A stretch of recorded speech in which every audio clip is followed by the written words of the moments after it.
I do right now, though, want to bring in Bill Ackman on the phone. He took to Twitter today to urge the president to take more dramatic measures to stop the spread of the virus. Bill, I thank you for joining us today. Thank you, Scott. A number of ideas you put forth. I'm going to read one of them for our viewers to start. Mr. President, the only answer is to shut down the country for the next 30 days and close the borders, you say. Tell all Americans that you are putting us on an extended spring break at home with family, keeping only essential services open. The government pays wages until we reopen. I know from our conversations that you have been worried for some time. How did it manifest today with these tweets and going public? Maybe just a little bit of context. You know, I'm an optimist, but beginning in, late January, I was getting increasingly bearish, and I woke up with a nightmare. And my nightmare was you have this virus that replicates and infects incredibly rapidly. You know, each person infects 2.5 people, each of whom infect 2.5 people. You know, 1 becomes 2, 2 becomes 4, 4 becomes 16, 16, 256, 65,000. You get to just massive, massive numbers. I'm watching this thing roll out in China. It kills, 1 to 2% of the people. In China, the number's been closer to 4. People think that's because the health system's been overwhelmed, but 1 to 2% means friends and family are going to die. The concentration was, the effect were sort of older people with lung or cardiac conditions. I have a father who's almost 81. He had lung cancer. He lost 2/3 of his lung capacity as a result of surgery. He's got some health issues, and you have a virus. And the other thing that really scared me is, unlike the flu, where when you're sick, you know you have it, here you go as much as 2 weeks without showing any symptoms, or maybe a little bit of a cold. Meanwhile, you're incredibly infectious. And I thought the combination of that, the fact that the virus lives on surfaces for as much as 9 days, if we believe what we're reading, means this thing can spread everywhere. And when China shut down Wuhan, they told people, 12 hours from now, we're going to shut down Wuhan. Well, what happened? 5 million people left Wuhan. And 5 million people dispersed around China, and 5 million people dispersed around the world. And it seeded the virus. And I think people are just not used to thinking about exponential compounding on a daily basis. In the beginning, you don't see anything. And I think the fact people press reports that it only killed old people, it only killed sick people, I think it made most of the country not particularly concerned. I think the fact that 99% of the people lived made most of the people not concerned. The fact that it was in China and it was like far away, and Chinese have unusual dietary habits. They eat some things we don't eat. I just think all of these things made people not take it seriously. But when I did the math, I said, the laws of probability tell me this thing is going to be everywhere. Everyone, 50% of the world is going to get infected. And I sort of rolled this thing forward, and I said, it's just a matter of time. Do you take comfort in some of the steps that have been taken? It certainly appears as though our response now from a federal level is much better than it was initially. I think we can all admit and take comfort that it is ramped up now. What about the steps that have been taken? The city in which you live is considering a shelter-at-home declaration. I think Governor Cuomo has done a superb job, and I think the White House, the president, the vice president are finally taking a lot of the necessary steps, but it's not enough. And the reason why it's not enough is the only way. What's going to happen if we continue the way we are operating is until a vaccine is manufactured, distributed, and injected, we will go through a depression-era period in the country, and millions of people will die around the globe, and as many as 1 million Americans are going to die. And it's just math, okay? And the problem is, if you lock down New York, what will happen is Governor Cuomo will say, okay, we're locking down New York. There was a rumor of that. So what did everyone do? Everyone got out of New York, okay, went somewhere else, because no one wants to be locked down. And they spread the virus. And they're not doing it, to cause anyone harm. They just don't even know that they're infected. And by the way, you look at the data from Korea, there's some very interesting evidence that suggests that people from 20 to 30 are the massive spreaders. The so-called R0, the reproduction number of the virus, I think is much higher, particularly in that group of people. So you have a group of people that are 20 to 30, the millennials, they're going out, they're having fun, they don't feel sick, not afraid of anything, and they are spreading this everywhere. And by the way, when the colleges shut down, they all go on spring break, and they spread it everywhere. And so I think there's a very high probability that millions of Americans have the virus. And I'll give you some interesting, anecdotal data points. So we took very aggressive measures at Pershing Square, because I was obviously very bearish on this. On February 27th, I told the firm that we're going to work from home. We have a small firm. We've got 50 people. We already have 2 people. Again, we've been working from home for 3 weeks. We have 2 people out of 50 that are likely to have the coronavirus based on their symptoms. We're waiting for outcomes in one case for a test. The other one is not can't get a test, or we're in a place where it's more difficult for them to get a test. But that's kind of 4% of our company taking aggressive measures. So it's incredibly widespread. It's deadly, and as we heard on the president's announcement, and this is if you actually follow Twitter, this was out a few days ago. It's killing young people. It's killing healthy people, right?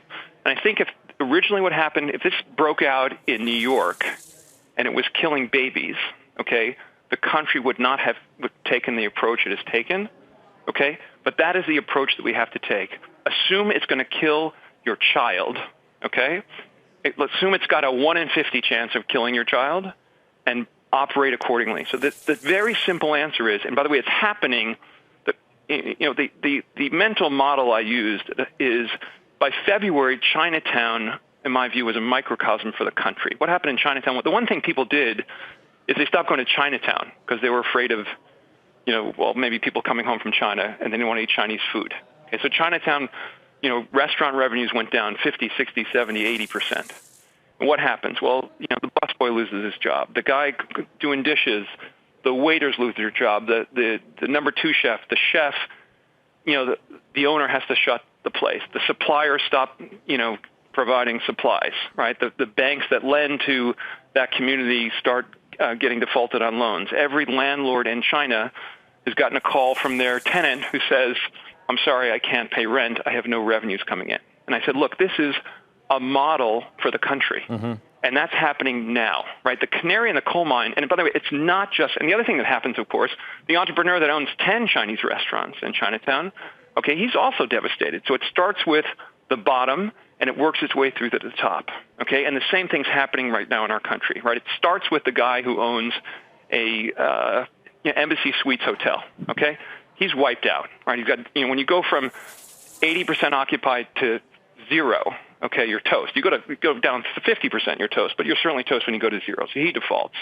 But now, take a look at Hilton stock. We're a major shareholder of Hilton. Hilton is the canary in the coal mine. This is an incredibly well-capitalized, amazing, dominant global company that actually doesn't own many hotels. It just collects royalties.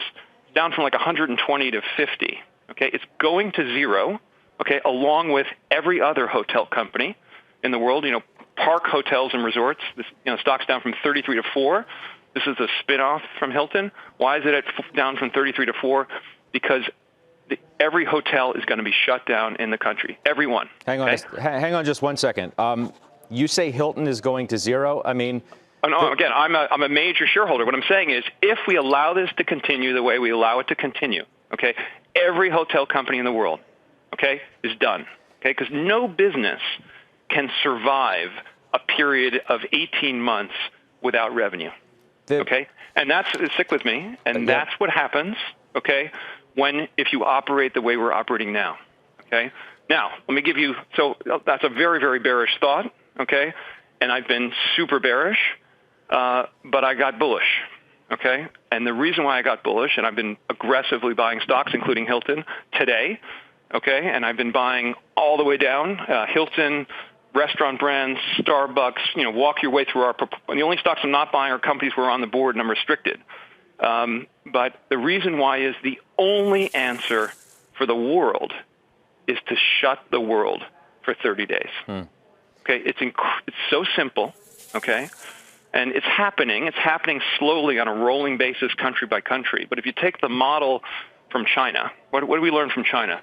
The thing got out of control. They had no warning. Okay, but the Chinese took incredibly aggressive measures, and they shut the economy. They absolutely shut the economy. In Wuhan, they shut the economy anywhere there was a virus, and they shut the economy for weeks, and then they're gradually reopening the economy. And the Chinese are incredibly disciplined. They wear masks. They practice social distancing, And President Xi is now toggling between controlling the spread of the virus and reopening the economy. Okay, and that can work. And you look at how South Korea has handled this and how Singapore has handled this. But you need a global effort where every country in the world at the same time says, for the next 30 days, it's basically spend time with your family. My Twitter feed, last time I tweeted was probably a couple of years ago. Yeah. I said, President, all that has to happen is the president goes on TV. By the way, he doesn't need anyone else by his side. He goes on TV, he sits down with, in front of the American people, and he says, here's what we need to do to defeat the virus. We got an invisible, silent, deadly enemy. Okay, how do we kill it? Everyone just goes home. You sit on the couch. Just stick with me for a second. You sit on the couch. You watch Netflix. You order in Chipotle, and you stay there for a month, and you spend time with your loved ones. Okay, and the virus will die. Okay, and during that period of time, the federal government steps in and supports every American that needs help. Okay, we have a rent holiday. No one needs to collect any rent. No one needs to collect any interest. No one needs to collect any taxes. The government, mails checks to people so that people can pay for food. You keep grocery stores open. You keep the drug stores open. You keep fast food open because people get tired of mom's cooking after a couple of weeks.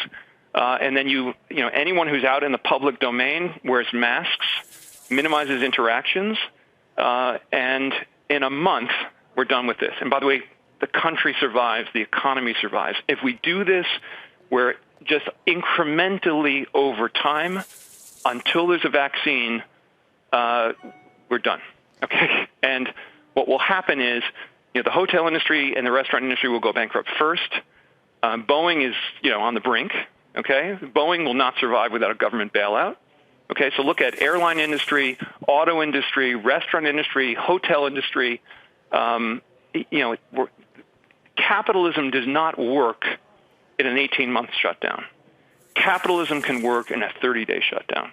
And we got to do the 30-day shutdown. And if the president has to bring out the National Guard to keep people in their homes, which I don't think he will need to do, he should do it.